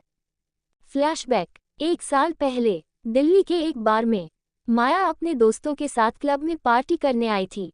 वही मिलन एक बिजनेस मीटिंग के लिए वहां आया था। माया और उसके दोस्त डांसिंग फ्लोर पर डांस कर रहे थे। वही दूर खड़ा एक शख्स माया को बड़े ध्यान से देख रहा था। माया थोड़ी देर बाद डांस कर थक जाती है और एक साइड पर रखी चेयर पर आकर बैठ जाती है। माया काउंटर से एक फ्रूट जूस पीने के लिए ऑर्डर कर देती है। जूस आने के बाद माया सिप मरते मरते अपना जूस एंजॉय करने लगती है। यहाँ मिलन भी अपनी एक इम्पोर्टेंट मीटिंग के लिए आया हुआ था। मीटिंग खत्म होने के बाद वो थोड़ा चिल्ड आउट करने के लिए उसी होटल के क्लब में आता है और वहाँ एक काउंटर पर बैठकर ड्रिंक करने लगता है। रोहित, मिलन का असिस्टेंट, भी करण के साथ ही आया था। वो भी ड्रिंक करते करते डांस फ्लोर पर डांस करती हुई लड़कियों को देखने लगता है। पूनम, माया की दोस्त, माया के पास जाकर, अंडस को, चल माया अब हमें घर के लिए निकलना चाहिए, अंकल वेट कर रहे होंगे तेरा। माया अपनी जगह से उठते हुए, अंडस को, चील पूनम, मम्मा पापा तो सो गए होंगे, हम आराम से घर जा सकते हैं, और वैसे भी तेरे पेरेंट्स तो आउट ऑफ सिटी है, तो अपने पास बहुत टाइम है अभी। इतना कहकर माया वापस से पूनम का हाथ पकड़ डांसिंग फ्लोर पर चली जाती है और डांस करने लगती है। तभी मिलन की नजरें माया पर पड़ती है। माया, जिसने baby white turtle neck top और शॉर्ट्स पहने हुए थे, उसके बालों का कर्ज था जो उसके कमर तक आ रहे थे। माया के देख मिलन के मुंह से एक वर्ड निकल जाता है, अंडस्को सेक्सो। रोहित माया की बात सुन जिस तरफ करण देख रहा था अपनी नजरें वहां ले जाता है। मिलन एकटक माया को देखने लगत है। मिलन माया को देखते हुए, अंडस्को नॉट बैड, लड़की खूबसूरत है। इतना कहकर मिलन अपने कदम माया की तरफ बढ़ा देता है। मिलन अपने कदम माया की तरफ बढ़ा रहा था, वही माया अपनी ही मस्ती में नाचे जा रही थी। तभी मिलन की नज़र माया के पीछे एक आदमी पर पड़ती है, जो माया पर गन पॉइंट कर खड़ा था, जिसका चेहरा मिलन को नहीं दिख रहा था। मिलन दौड़कर माया की तरफ जाता है और उसकी कमर पकड़ उसे साइड में कर देता है, जिसके चक्कर में माया और मिलन दोनों एक साथ फ्लो पर गिरते हैं। आसपास के सारे लोग उन दोनों को देखने लगते हैं, जिस वजह से उनके लिप्स आपस में टच हो जाते हैं। ये सब इतना जल्दी हुए कि किसी को कुछ समझने का मौका ही नहीं मिलता। वही माया तो बिल्कुल सुन्न हो गई थी और मिलन तो माया की टच से फ्रीज हो गया था। पर अगले ही पल मिलन झट से माया के ऊपर से हटकर खड़ा हो जाता है और जिस तरफ वो आदमी माया पर गन पॉइंट कर खड़ा था, उस तरफ देखने लगता है। वही पूनम जल्दी से आगे आकर माया उठाने लगती है। माया अपने होश में आकर खड़ी होती है। मिलन अभी भी उसी डायरेक्शन में देख रहा था। तभी उसके गालों पर एक जोरदार थप्पड़ पड़ता है, जिसे वहां खड़ा हर इंसान सुन्न हो जाता है। मिलन का गाल एक तरफ झुका हुआ था, वही माया अपनी लाल आंखों मिलन को गुस्से में घूर रही थी। मिलन अपनी सर्द आंखों से माया को देखता है। तभी वहां रोहित आकर मिलन को अपने साथ ले जाने लगता है। मिलन अपनी जगह पर वैसे ही खड़े होकर माया को अपनी लाल आंखों से घूरने लगता है। माया मिलन के देखते हुए गुस्से में, underscore how dare you to touch me like this bloody bastard. Milan Maya की बातें सुन रहा था पर कुछ कह नहीं रहा था। उसके अंदर ज्वालामुखी पनम रही थी। माया आगे कुछ कहती उससे पहले ही पूनम उसे वहां से जबरदस्ती अपने साथ लेकर निकल जाती है। माया जाते हुए मिलन को गुस्से में घूर रही थी, वही मिलन भी अपनी लाल आंखों से जाती हुए माया को देख रहा था। फ्लैशबैक एंड सभी लोग जोर जोर से मिलन पर हंस रहे थे, वही मिलन मुंह बनाते हुए सबको देख रहा था। विवान अपनी हंसी कंट्रोल करते हुए, अंडस्को क्या भाई, तुझे भी थप्पड़ पड़कर अपना प्यार मिला। विवान की बात सुन काव्या उसे जोर से पिच करती है, वही सब विवान को घूरने लगाते हैं। तभी विवान के रिलीज होता है कि वो क्या बोल गया है। नव्या आंखें फाड़कर, अंडस्को विवान तुझे भी मतलब, क्या काव्या ने भी तुम पर पहले हाथ उठाया था। मिलन नव्या की बात पर हामी मिलते हुए, अंडस्को हाँ हाँ विवान भाई बोलो, अभी तो आप बहुत हंस रहे थे, अभी क्या हुआ। उन दोनों की बात सुन विवान बेचारा सा मुंह बनाकर हाँ मैं सिर हिलाता है। वही काव्या अपने हाथों से अपना मुंह छुपा लेती है। विवान और काव्या की इस हरकत पर सब जोर जोर से हंसने लगते हैं। नव्या सब की तरफ देखकर, अंडस्को लगता है तीनों भाइयों को अपना अपना प्यार थप्पड़ खाने के बाद ही मिला है। नव्या की ये बात सुन सब जो हंस रहे थे वो आंखें फाड़कर दक्ष को देखने लगते हैं, जिसके फेस पर कोई एक्सप्रेशन नहीं थे, वो बिल्कुल नॉर्मल लग रहा था। विवान दक्ष को देख हैरानी में, अंडस्को भाभी क्या आपने भी भाई को, कहते हुए विवान अपने गाल पर हाथ रख लेता है और नव्या अपनी जीभ अपने दांतों तले दबा लेती है। अब उसे एहसास हो रहा था कि वो भी विवान की तरह फ्लो में क्या बोल गई है। नव्या अपनी बात बदलते हुए, अंडस्को चलो अब हम सबको चलना चाहिए, काफी रात हो चुकी है। कहते ही नव्या उठने की कोशिश करती है, पर वो उठ नहीं पाती क्योंकि दक्ष की पकड़ नव्या की कमर पर काफी कसी थी। नव्या दक्ष का हाथ अपनी कमर से हटते हुए, अंडस्को दक्ष छोड़ो ना मुझे, चलो मुझे नींद आ रही है। ... नव्या दक्ष का हाथ अपनी कमर से हटते हुए, अंडस्को दक्ष छोड़ो ना मुझे, चलो मुझे नींद आ रही है। मिलन नव्या को रोकते हुए, अंडस्को नहीं भाभी पहले आप अपनी बात खत्म करो, क्या कह रही थी आप। नव्या बात बदलते हुए, अंडस्को कुछ नहीं कह रही थी, अब सब चलो यहाँ बहुत ठंड है। माया दक्ष से, अंडस्को दक्ष भाई काम से कम आप ही बता दीजिए कि नव्या भाभी क्या बोल रही थी। माया की बात सुन दक्ष बेफिक्री से बोलता है, अंडस्को 2 बार बीवी ने मुझे थप्पड़ मारा है, सुन लिया सब ने। दक्ष की बात सुन नव्या शर्म से अपनी आंखें मिच लेती है। वही सब आंखें फाड़े दक्ष और नव्या को देखने लगते हैं। विवान अपनी फिंगर से 2 थप्पड़ का इशारा करते हुए, अंडस्को 2 बार। भाभी आप में तो बहुत हिम्मत है, आज तक भाई पर किसी ने हाथ नहीं उठाया, यहाँ तक दादी ने भी नहीं, और आपने 2 बार, और भाई आपने कुछ कहा भी नहीं। आप तो बड़ा बदला बदला करते हैं, और आपने ऐसे ही भाभी के हाथ से 2 बार थप्पड़ खा लिए। विवान को बात सुन नव्या को और भी एम्ब्रेसमेंट फील होने लगती है। दक्ष विवान से अंडस को किसने कहा मैंने बदला नहीं लिया। दक्ष की बात सुन सबके साथ अब नव्या भी दक्ष की हैरानी से देखने लगती है। काव्या दक्ष से अंडस को क्या किया था फिर आपने जीजू? वो तो अब तुम्हें अपनी बहन से पूछना चाहिए। कहते हुए दक्ष नव्या को देखा विंक करता है। तभी नव्या के याद आता है कैसे जब नव्या ने उस पर हाथ उठाया था तब दक्ष ने कैसे उसके साथ विल्डली बिहेव किया था। वो 1 हफ्ते तक चल भी नहीं पा रही थी। वो सब याद आते ही नव्या के गाल लाल हो जाते हैं। वही नव्या को इस तरह देख दक्ष के फेस पर एविल स्माइल आ जाती है। वही उन दोनों के सब कंफ्यूजन से देख रहे थे। विवान नव्या से अंडस को भाभी बोलो ना क्या किया था भाई ने। विवान इतना ही कहता है कि तभी नव्या अपनी कमर से दक्ष का हाथ हटा के एक झटके ने भागते हुए विला के अंदर चली जाती है, जिसे देख दक्ष मुस्कुराने लगता है। वही सब मुंह खोले नव्या को जाता देखने लगाते हैं। मिलन दक्ष से अंडस को भाई आप ही बता दीजिए, अब इतना सस्पेंस मत बढ़ाओ। भाभी शर्माते हुए यहाँ से चली गई, इसमें शर्माने की क्या बात थी। मिलन को बात सुन दक्ष खड़े होते हुए कहता है अंडस को तुम लोग अभी ये सब के लिए छोटो हो, इसलिए चुपचाप जाकर अपने अपने कमरे में सो जाओ। इतना कहकर दक्ष भी वहां से चला जाता है। दक्ष को जाते देख सब मुंह बना लेते हैं, फिर एक दूसरे को देख अपने कंधे उचका देते हैं। उसके बाद वो सब भी अपने अपने कमरे में चले जाते हैं। दक्ष और नव्या का कमरा। दक्ष कमरे में आता है और देखता है नव्या कमरे में नहीं है। तभी उसे बाथरूम से पानी की आवाज़ आती है, तो दक्ष कमरे का डोर बंद कर बेड पर लेट जाता है।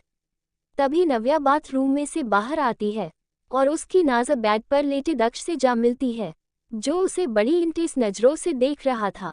नव्या दक्ष को देख अभी गार्डन में हुए सारी बातें याद आने लगती हैं, जिसे सोच उसके गाल लाल हो जाती है और वो अपनी नज़रें नीचे कर चुपचाप जाकर बेड की दूसरी साइड जाकर लेट जाती है। नव्या के लेटते ही दक्ष नव्या का हाथ पकड़ उसे कमर से खींच अपनी बाहों में भर लेता है। नव्या दक्ष की आंखों में देखने लगती है, वही दक्ष भी नव्या की आंखों में देखने लगत है। दक्ष आगे बढ़कर नव्या के होंठों पर अपने होंठ रखने लगता है, जिसका अंदाजा पाकर नव्या अपना मुंह फेर लेती है। दक्ष नव्या के गालों पर किस कर देता है और फिर से नव्या के चेहरे को देखने लगता है, जिसे देखते ही नव्या का गुस्सा साफ दिख रहा था। दक्ष नव्या का चेहरा अपनी तरफ कर अंडस को क्या हुआ बीवी, ये गुस्सा। नव्या दक्ष की आंखों में देखते हुए अंडस को इतना भी मासूम बनने की कोशिश मत करो दक्ष, तुम्हें सब पता है। दक्ष नव्या की आंखों में देख अंडस को क्या पता है बीवी, कहते हुए दक्ष नव्या के होंठों की तरफ बढ़ने लगता है, जिसे देख नव्या एक बार फिर अपना मुंह फेर कहती है अंडस को क्या जरूरत थी सबके सामने नीचे वो सब कहने की। तुम हमेशा मुझे सबके सामने शर्मिंदा करते रहते हो और फिर बाद में पूछते हो क्या हुआ। क्या जरूरत थी उन्हें हमारे पास में हुई चीज़ों के बारे में बताने की। कहते हुए नव्या मुंह फूला लेती है, जिसे वो काफ़ी क्यूट लग रही थी। दक्ष नव्या के नोज पर किसकर कहता है अंडस को बीवी तुम्हें पता है मैं कैसा हूँ, मुझे कोई फर्क नहीं पड़ता कि लोग मेरे बारे में क्या सोचते ही और क्या नहीं, इसलिए मुझे ये भी फर्क नहीं पड़ा। और इसमें कौन सी बड़ी बात है को तुमने मुझ पर हाथ उठाया था। मैंने भी तो तुम्हारे साथ पास में बहुत कुछ किया था, जो शायद तुम्हारी नज़रों में या उनकी नज़रों में गलत हो, पर मेरी नज़रों में जो भी हुआ है हमारे पास में वो सब अच्छा था, क्योंकि उसी के वजह से आज हम साथ में हैं। और आज हमारे साथ रहने की वजह तुम्हारा मुझे मारा वो थप्पड़ भी है, तो ट्रस्ट मी मुझे उस बात पर कोई शर्मिंदगी नहीं है। दक्ष की बात नव्या बड़े गौर से सुन रही थी।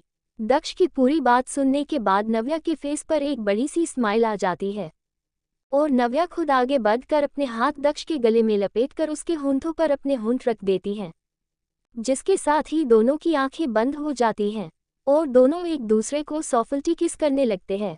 10 मिनट की लंबी किस के बाद दक्ष नव्या के होंठों को छोड़ उसे अपनी बाहों में भरकर नींद के आगोश में चला जाता है।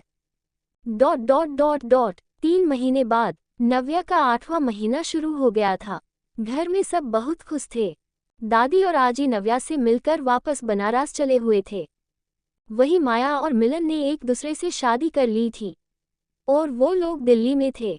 आलोक और प्रिया वापस लंदन जा चुके थे, अपनी पुरानी जिंदगी में सब कुछ छोड़कर। रात का वक्त, दक्ष का विला, काव्या और विवान का कमरा, कमरे में काव्या की सिसकियां गूंज रही थी। दोनों के कपड़े बेड के आसपास बिखरे हुए थे और दोनों पर एक ब्लैंकेट पड़ा हुआ था। वो दोनों एक दूसरे के आगोश में समाये हुए थे। करीब 3 घंटे बाद विवान काव्या के ऊपर से हट के उसके बगल में लेट जाता है और उसे अपने बाहों में भर लेता है। काव्या विवान के सीने पर अपना सिर रख अंडस्को विवान हम कितनी कोशिश कर रहे हैं, पर पता नहीं ये कोशिश काम भी आएगी या नहीं। विवान काव्या के हाथों से अपना हाथ इंटरवेन कर अंडस्को मैंने कहा था ना काव्या तुम थोड़ा सब्र करो, तुम जल्दी ही प्रेग्नेंट हो जाओगी, और वैसे भी अभी तुम्हारी एज ही क्या है, और अभी तो हमारी शादी को भी ज़्यादा वक्त नहीं हुआ, अभी बहुत टाइम है हमारे पास। काव्या विवान की आंखों में देखते हुए अंडस्को मेरी और नव्या की एज सेम है, और देखो नव्या का बेबी भी इस दुनिया में आने वाला है। दक्ष जीजू कितना खुश है, मैं वही खुशी तुम्हारे चेहरे पर भी देखना चाहती हूँ। विवान काव्या का माथा चूमकर अंडस्को जो खुशी तुम मेरे चेहरे पर देखना चाहती हो वो पहले से ही है। आफ्टर ऑल मैं चाचू बनने जा रहा हूँ, उसे ज़्यादा खुशी की बात अभी के लिए क्या ही हो सकती है। काव्या मुस्कुराते हुए अंडस्को मुझसे भी वेट नहीं हो रहा, बस जल्दी से बेबी बाहर आए और मुझे मासी मासी करके बुलाए।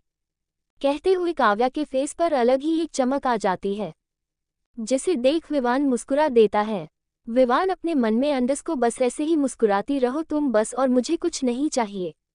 मैं जानता हूँ तुम बहुत परेशान हो जब से डॉक्टर ने तुम्हारी प्रेगनेंसी में कॉम्प्लिकेशन बताई है, पर ट्रस्ट मी काव्या मुझे इस चीज़ से कोई फर्क नहीं पड़ता, मुझे बस तुम्हारी खुशी से फर्क पड़ता है। वही नव्या और दक्ष का कमरा। दक्ष नव्या के पैरों में ऑयल मसाज कर रहा था, क्योंकि प्रेगनेंसी की वजह से नव्या के पैर सूज गए थे और उसे दर्द भी था। नव्या दक्ष के देखते हुए अंडस्को दक्ष रहने दो, मैं ठीक हूँ, अब तुम सो सकते हो, रोज रोज मालिश करना जरूरी नहीं है, ये सब तो कॉमन होता है प्रेगनेंसी में। दक्ष नव्या को देखते हुए अंडस्को मुझे पता है बीवी, पर मैं तुम्हें दर्द में नहीं देख सकता, और ये दर्द में तुम्हारा कम भी नहीं कर सकता, इसलिए कम से कम तुम्हें दर्द में राहत तो से सकता हूँ। इतना कहकर दक्ष नव्या के गाल खींचकर अपने हाथ धोने बाथरूम में घुस जाता है। नव्या मुंह बनाते हुए अंडस्को जब देखो मेरे गाल खींचते रहते हो तुम दक्ष, मुझे इसमें भी दर्द होता है। दक्ष अपने हैंड वॉश कर कमरे में वापस आते हुए अंडस्को बस एक बार बेबी आ जाए, फिर देखो मैं तुम्हारे गाल के सिवाय और क्या क्या खींचता हूँ। कहते हुए दक्ष नव्या के आई विंक करता है। दक्ष की बातों का मतलब समझ नव्या के गाल लाल हो जाते हैं और वो अपनी नजरें नीचे कर लेती है। वही दक्ष जब नव्या शर्माती थी तो उसे बहुत अच्छा लगता था, जिसे देख दक्ष के फेस पर एविल स्माइल आ जाती है। दक्ष नव्या के पास आकर उसके गाल को चूमते हुए अंडस्को अभी तो मैंने कुछ किया ही नहीं और तुम्हारे गाल लाल हो गए, मेरे वो सब करने के बाद तुम्हारा क्या क्या लाल होगा। कहते हुए दक्ष नव्या की पूरी बॉडी ऊपर से नीचे तक देखने लगता है। वही नव्या को दक्ष की बातें सुन और शर्म आने लगती है। नव्या दक्ष को हल्का सा पुश कर खुद के आराम से बेड पर एडजस्ट कर अपने मुंह तक ब्लैंकेट ओढ़कर सो जाती है। नव्या को ऐसे देख दक्ष के फेस पर स्माइल आ जाती है। वो भी नव्या के बगल में लेटकर खुद को ब्लैंकेट से कवर कर नव्या को अपनी बाहों में भरकर सो जाता है। नेक्स्ट मॉर्निंग दक्ष जिम कर रहा था, वही नव्या उसी जिम में साइड में मैट पर योगा कर रही थी। नव्या योग रूटीन को बहुत अच्छे से फॉलो करती थी, क्योंकि उसे योग करना खुद पहले से ही बहुत पसंद था, पर आज उसका मन योग करने का बिल्कुल भी नहीं था, पर दक्ष जबरदस्ती उसे योगा करवा रहा था, जिस वजह से नव्या दक्ष को घूरते हुए जबरदस्ती योग कर रही थी। करीब 1 घंटे बाद दोनों जिम से निकल अपने कमरे में चले जाते हैं। डाइनिंग हॉल सभी बैठकर ब्रेकफास्ट कर रहे था, तभी विवान नव्या से, भाभी बेबी कब आने वाला है, अब मुझसे और इंतजार नहीं होगा। विवान की बात सुन नव्या जो अपनी कॉफी पी रही थी वो काफी उसके मुंह से बाहर निकल जाती है। दक्ष नव्या की पीठ सहलाने लगता है, वही दक्ष विवान के घूरने भी लगता है, जिसे देख विवान अपनी नजरें इधर उधर करने लगता है। काव्या विवान को आंख दिखाते हुए, अंडस्को ये क्या बच्चों जैसी बात कर रहे हो तुम विवान, अभी 1 महीना और बाकी है बेबी के आने में। विवान मुंह बनाते हुए अंडस्को मैंने तो बस यूं ही पूछ लिया था, मुझसे अब और बेबी का वेट नहीं हो रहा। विवान का मुंह देख नव्या की हंसी निकल जाती है, क्योंकि विवान मुंह बनाते हुए बहुत फनी लग रहा था। दक्ष नव्या से अंडस्को बीवी, आज डॉक्टर का अपॉइंटमेंट है, दोपहर 12 बजे रेडी रहना, मैं तुम्हें लेने आऊंगा। इतना कहकर दक्ष अपनी जैकेट उठाकर विवान को अपने साथ आने का इशारा कर वहां से निकल जाता है। उनके जाने के बाद काव्या और नव्या बाहर गार्डन में चले जाते हैं। काव्या ने नव्या की प्रेगनेंसी की वजह से अपनी कॉलेज से छुट्टी ली हुई थी ताकि वो हर पल नव्या के साथ रह सके। City hospital. दक्ष और नव्या की कार हॉस्पिटल के बाहर आकर रुकती है। दक्ष नव्या का हाथ पकड़ हॉस्पिटल के अंदर चला जाता है। डॉक का केबिन। डॉक अपनी चेयर पर बैठी हुई थी, वही नव्या और दक्ष उसके सामने बैठे हुए थे। डॉक नव्या और दक्ष से अंडरस्को एवरीथिंग इज फाइन, अब बेबी कभी भी आ सकता है, अब आप दोनों को ज्यादा केयरफुल होना होगा। डॉक की बात सुन नव्या के फेस पर बड़ी सी स्माइल आ जाती है। वही दक्ष के फेस पर कोई भाव नहीं था, वो नॉर्मली बैठा हुआ था। नव्या एक्साइटेड होते हुए underscore that's a good news doc. Doc Navya को देखते हुए अंडरस्को हाँ पर आपको अब बहुत ख्याल रखना है खुद का। डॉक की बात सुन नव्या हाँ में अपना सिर हिला देती है। उसके बाद दोनों हॉस्पिटल से निकल जाते हैं। दक्ष का विला। दक्ष और नव्या का कमरा। नव्या अपने कमरे में बुक पढ़ रही थी। दक्ष नव्या को ड्रॉप कर अपने ऑफिस के लिए निकल गया था। तभी अचानक नव्या को पिज्जा खाने की क्रेविंग होती है। नव्या खुद से अंडरस्को ये मुझे पिज्जा खाने का मन क्यों कर रहा है, वो भी इतना ज्यादा, और मैं खा भी नहीं सकती। अगर दक्ष को पता चल तो वो बहुत नाराज होगा मुझसे। पर मुझे बहुत मन कर रहा है पिज्जा खाने का। नव्या कुछ देर सोचने के बाद अंडरस्को ऐसा करती हूँ पिज्जा ऑर्डर कर लेती हूँ, दक्ष को पता ही नहीं चलेगा। पर ये काव्या उसका क्या करूँ, वो भी तो घर पर ही है, वो भी मुझे पिज्जा नहीं खाने देगी। तभी नव्या के मन में कोई खुराफात आती है और वो फोन उठाकर उसमें कुछ करने लगती है। थोड़ी देर बाद नव्या फोन बंद करते हुए अंडरस्को चलो ये तो हो गया, अब बस काव्या से निपटना है, इतना कहकर नव्या अपने कमरे से बाहर निकल जाती है। नव्या नीचे हॉल में आकर देखती है पर काव्या वहां उसे नजर नहीं आती। उसके बाद नव्या किचन में जाती है, काव्या वहां पर भी नहीं थी, जिसे के बाद नव्या काव्या के कमरे की तरफ अपने कदम बढ़ा देती है। नव्या काव्या के कमरे के गेट के पास खड़े होकर धीरे से कमरे के अंदर देखती है, जहां काव्या अपने बेड पर बड़े आराम से सो रही थी, जिसे देख नव्या का चेहरा खिल जाता है।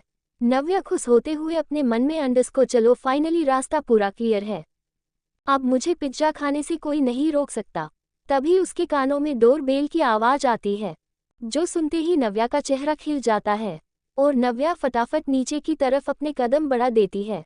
नव्या फटाफट सीढ़ियां उतरने लगती है। तभी अचानक नव्या का बैलेंस बिगड़ जाता है और वो सीधा सीढ़ियों ये पेट के बल नीचे गिरने लगती है। उसके साथ ही नव्या के मुंह से एक जोरदार चीख निकल जाती है, जिसे सुन काव्या जो अपने कमरे में आराम से सो रही थी, वो हड़बड़ा कर उठ जाती है और भागते हुए कमरे से बाहर निकल जाती है। काव्या जिसे ही सीढ़ियों के पास आती है, सामने का नजारा देख काव्या के मुंह से भी एक चीख निकल जाती है। काव्या चीखते हुए अंडरस्को नव्या कहते हुए काव्या अपने कदम नव्या की तरफ बढ़ा देती है। नव्या नीचे फर्श पर दर्द से तड़प रही थी, उसका हाथ उसके पेट पर था, साथ ही उसके आसपास पूरी जगह सिर्फ खून ही खून निकल रहा था। नव्या का चेहरा आंसुओं से और भीगा हुआ था, उसका दर्द उसके चेहरे पर साफ दिखाई दे रहा था। काव्या नव्या के पास जाकर उसका सर अपने गोद में रखते हुए अंडरस्को नव्या, नव्या तू ठीक तो है ना, आंखें खोल नव्या। नव्या अपनी अधखुली आंखों से काव्या को देखते हुए अंडरस्को काव्या, काव्या मेरे बेबी को बचा लो। इतना कहते ही नव्या की बेहोश हो जाती है।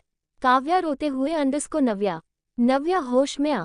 नव्या को ऐसी हालत देख काव्या काफी बेचैन हो गई थी, उसे कुछ समझ नहीं आ रहा था कि वो क्या करे और क्या नहीं। तभी वहां मारिया और दूसरी मेड्स भी आ जाती है। मारिया तुरंत एम्बुलेंस को कॉल करती है। काव्या मारिया से अंडरस्को मारिया मेरी मदद करो, हम एम्बुलेंस का वेट नहीं कर सकते, नव्या को ब्लीडिंग स्टार्ट हो गई है, मैं खुद उसे हॉस्पिटल लेकर जाऊंगी। काव्या की बात सुन मारिया काव्या की मदद करने लगती है। वो दोनों नव्या सहारा देते हुए कार तक लेट है। काव्या कार में ड्राइवर के साथ नव्या को लेकर निकल जाती है। नव्या अब पूरी तरीके से बेहोश हो चुकी थी। वही मारिया जल्दी से भाग वापस विला के अंदर जाकर हॉल में रखे फोन से दक्ष को कॉल करती है। दक्ष जो एक इम्पोर्टेंट मीटिंग में था, वो अपने फोन पर फ्लैश हो रहे नाम को देख फोन उठा लेता है। मारिया अपनी हड़बड़ी आवाज में अंडरस्को दक्ष बाबा वो नव्या मैम। मारिया की ऐसी आवाज सुन दक्ष के माथे पर सिकन आ जाती है। दक्ष सर्द आवाज में अंडस को क्या हुआ मारिया मासी, बीवी ठीक तो है ना? मारिया फोन पर अंडस को बाबा, नव्या मैम सीढ़ियों से गिर गई है, उनकी ब्लीडिंग स्टार्ट हो गई है, उनकी हालत काफी खराब हो गई थी, काव्या मैडम उन्हें हॉस्पिटल की कर गई है। मारिया की बात सुन दक्ष के हाथ से फोन छूट जाता है, पर उससे पहले से विवान फोन को कैच कर लेता है। विवान दक्ष से अंडस को क्या हुआ भाई, घर से फोन है, क्या हुआ? विवान कह ही रहा था कि तभी दक्ष भागते हुए मीटिंग रूम से निकल जाता है। विवान अपने हाथों में लिया फोन अपने कान में लगते हुए अंडस को क्या हुआ? मारिया मासी। मारिया विवान को सारी बातें बात देती है, जिसे सुन विवान भी हड़बड़ाते हुए दक्ष के पीछे चला जाता है। City hospital. Kavya operation theatre के सामने बैठी हुई थी, उसका चेहरा पूरी तरह से आंसुओं से भीगा हुआ था। तभी वहां दक्ष आ जाता है। काव्या दक्ष को देखते ही जाकर तुरंत उसके गले लग जाती है। दक्ष काव्या की पीठ पर हाथ रख अंडस को कैसे हुआ ये सब, बीवी कैसी है? काव्या सुबकते हुए अंडस को मुझे नहीं पाता जीजू, पर नव्या की बहुत ब्लीडिंग हो गई है, मेरी बहन को कुछ होगा तो नहीं, मैं उसके बिना नहीं रह सकती। काव्या दक्ष के गले लगी हुई थी, वो बस रोए जा रही थी। दक्ष एक तक ऑपरेशन थिएटर को देख रहा था, तभी वहां विवान आ जाता है। विवान को देख काव्या उसके गले लग जाती है। विवान काव्या सिर सहलाने लगता है। विवान काव्या से अंडस को काव्या, ये वक्त रोने का नहीं है, बल्कि हिम्मत रखने का है, भाभी अंदर है, उन्हें हमारी जरूरत है, तू इस तरह खुद की कमजोर नहीं कर सकती। विवान की बात सुन काव्या एक नज़र उठाकर विवान को देखती है, और फिर दक्ष को जो एक्सप्रेशन लेस खड़ा हुआ था। काव्या अपने आंसू पोंछकर विवान से दूर होती है और दक्ष के पास जाकर उसका हाथ पकड़ उसे अपने साथ वहां पड़े बेंच पर बैठा देती है। दक्ष भी चुपचाप बैठ जाता है, पर अभी भी उसकी नज़रें ऑपरेशन थिएटर के डोर पर थी। काव्या दक्ष का हाथ पकड़ अंडस को जीजू मैं जानती हूँ, आप अभी बहुत परेशान हो, पर ये बात आप जाहिर नहीं होने दे रहे, पर आप परेशान मत होना, नव्या की कुछ नहीं होगा, हम इस दुनिया में साथ में आए हैं, और जब तक मैं सही सलामत हूँ मेरी नव्या को कुछ नहीं हो सकता, मुझे मेरे महादेव पर पूरा भरोसा है। कहते हुए काव्या की सिस्क निकल जाती है, जिसे देख दक्ष उसे अपने सीने से लगा लेता है। काव्या दक्ष के सीने से लग खुद को रोने से रोकने लगती है। वही विवान दोनों को देख रहा था। वो काव्या के सामने खुद को कमजोर नहीं दिखाना चाहता था, पर उसे भी बहुत बेचैनी हो रही थी। जिस बच्चे का इंतजार उसने 8 महीने से किया था, वो उसे खोने के लिए तैयार नहीं था। और रही बात नव्या की, वो नव्या से इतना इन्वॉल्व हो चुका था कि अब वो उसे किसी भी तकलीफ में नहीं देख सकता था। तभी ऑपरेशन थिएटर की लाइट बंद होती है और डॉक बाहर आते हैं। डॉक को देख सब उनके पास आते हैं।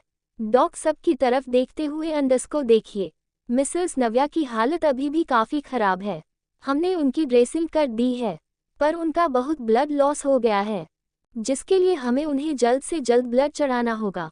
डॉक की बात सुन काव्या अंडस को, हाँ डॉक आप मेरा ब्लड ले लीजिए, हम दोनों का ब्लड ग्रुप एक ही है। डॉक काव्या से अंडस को, ठीक है आप चलिए हमारे साथ। तभी दक्ष डॉक से पूछता है, अंडस को बेबी कैसा है? दक्ष के मुंह से ये बात बहुत मुश्किल से निकल रही थी, जिसके जवाब में डॉक कहते हैं, अंडस को अभी हम कुछ नहीं कर सकते, पर हम या तो बच्चा या तो माँ किसी एक को बचा सकते हैं। अब आप बताएं कि हमें किसे बचाना है? डॉक की ये बात सुन सबकी आंखें भर आती है। वही दक्ष की आंखें एकदम लाल हो जाती है।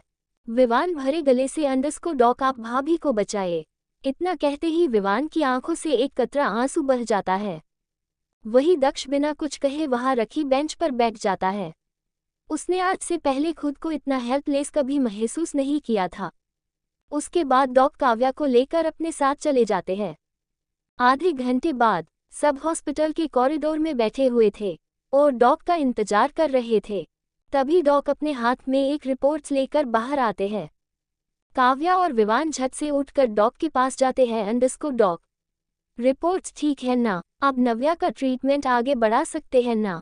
जिसके जवाब में डॉक कहते हैं, अंडस को, सॉरी मिसेस काव्या, पर आप उन्हें ब्लड नहीं दे सकती।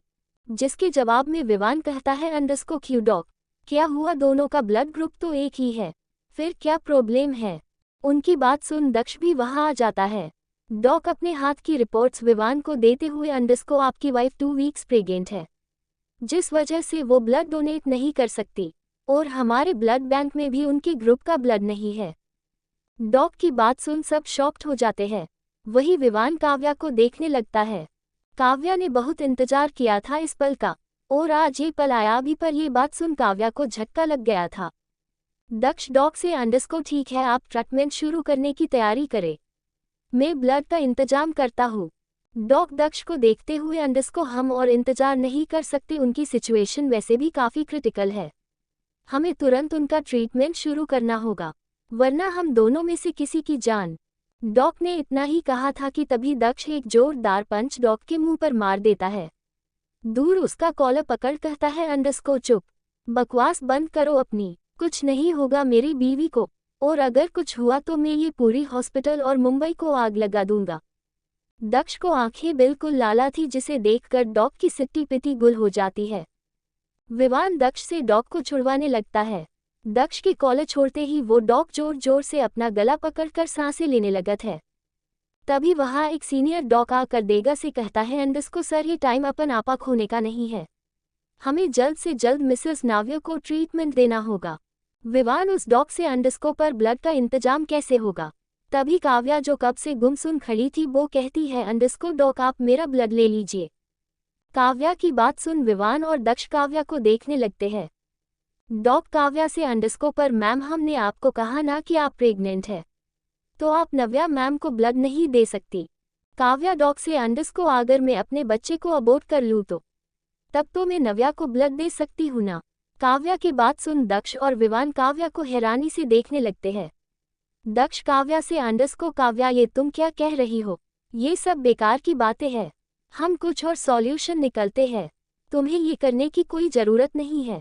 काव्या दक्ष से अंडरस्को नहीं जीजू, हमारे पास वक्त नहीं है और हमें नव्या को लेकर कोई रिस्क नहीं ले सकती।